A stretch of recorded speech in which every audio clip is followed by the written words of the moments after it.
Ce qui s'est passé dans le parc national Kruger ce jour-là dépasse ce que l'on croit savoir sur les animaux sauvages. Vous ne l'oublierez pas de sitôt.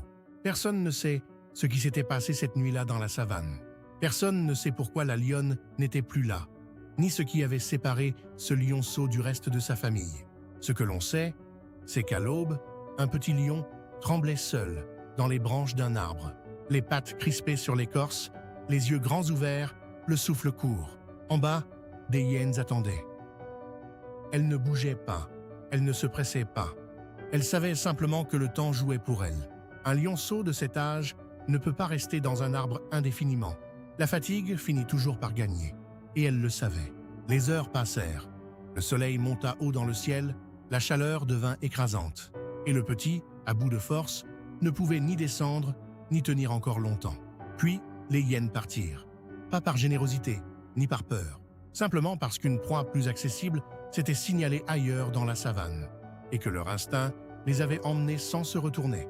Le lionceau resta seul dans l'arbre, épuisé, trop affaibli pour oser descendre. Il était haut, les branches étaient fragiles sous son poids, et ses pattes ne répondaient plus avec assurance. C'est à ce moment qu'une girafe s'approcha lentement. Elle ne semblait pas pressée, elle ne semblait pas inquiète non plus. Elle avança avec cette lenteur tranquille qui lui appartient et s'arrêta au pied de l'arbre. Elle leva son long cou vers le lionceau et resta immobile.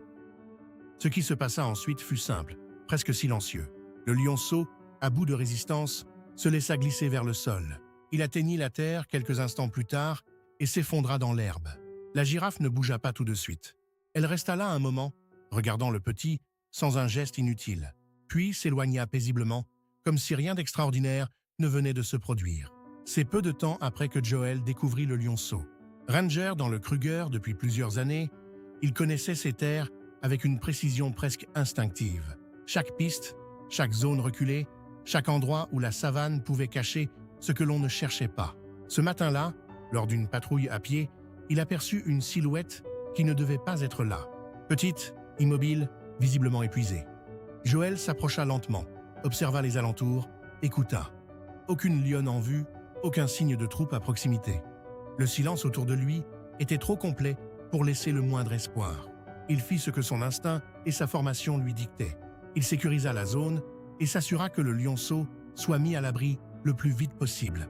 Le petit fut conduit au centre de soins du parc, examiné, pris en charge. On lui donna un nom ce jour-là, Loki.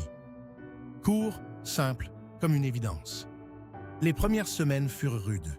Loki refusait de manger, restait prostré, cherchait quelque chose qu'il ne trouvait plus.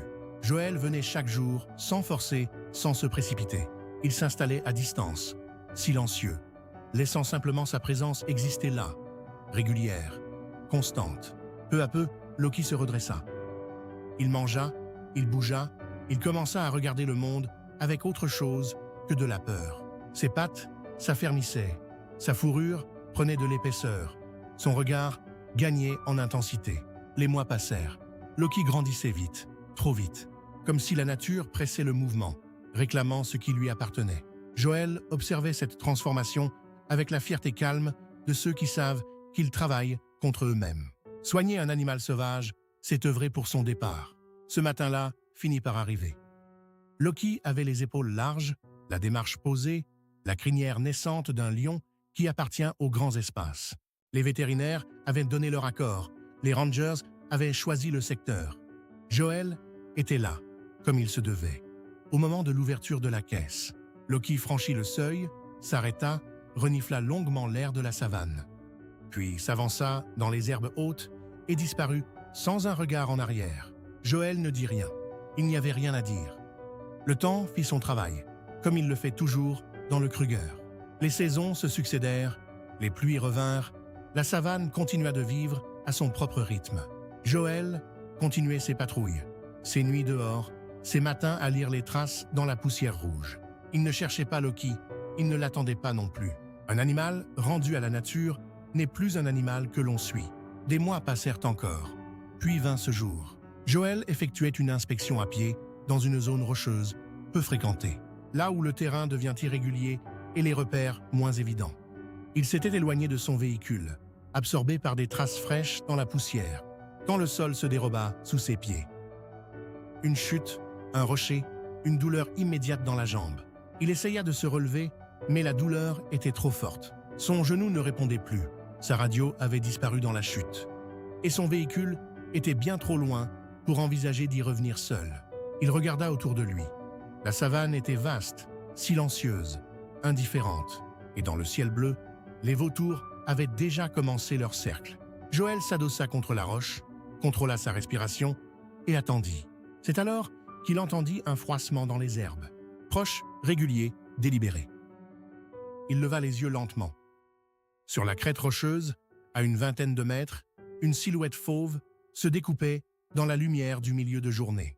Un jeune lion, les épaules larges, la crinière courte et dorée. Joël ne bougea pas. Il y avait quelque chose dans ce regard, dans cette immobilité précise et attentive. Quelque chose qui n'était pas de la méfiance, mais qui ressemblait à autre chose, à quelque chose qu'il ne savait pas tout à fait nommer. Le lion ouvrit la gueule et rugit. Long, puissant, porté par le vent dans toutes les directions. Un deuxième rugissement, puis un troisième. Chacun roulait dans l'air chaud du Kruger comme un signal répété, insistant, impossible à ignorer. À la base des Rangers, un collègue entendit. Un lion qui rugit plusieurs fois au même endroit, sans raison apparente, ça ne s'ignore pas dans le Kruger. Une équipe prit la direction du son. 40 minutes plus tard, ils trouvèrent Joël. Le lion n'était plus là. Il avait disparu dans les herbes, sans bruit, sans attendre, sans laisser de traces. Joël fut ramené au camp, soigné, mis au repos. Mais ce qui occupa ses pensées ces jours-là n'était pas sa jambe. C'était cette crinière courte et dorée, ce regard calme et fixe, ces trois rugissements dans le silence. Il ne pouvait pas en être certain.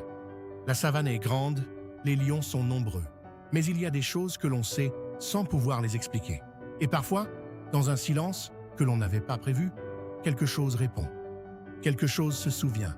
Quelque chose revient. Si cette histoire vous a touché, abonnez-vous à la chaîne, laissez un like et partagez en commentaire ce que vous pensez de ces liens invisibles entre l'homme et l'animal sauvage.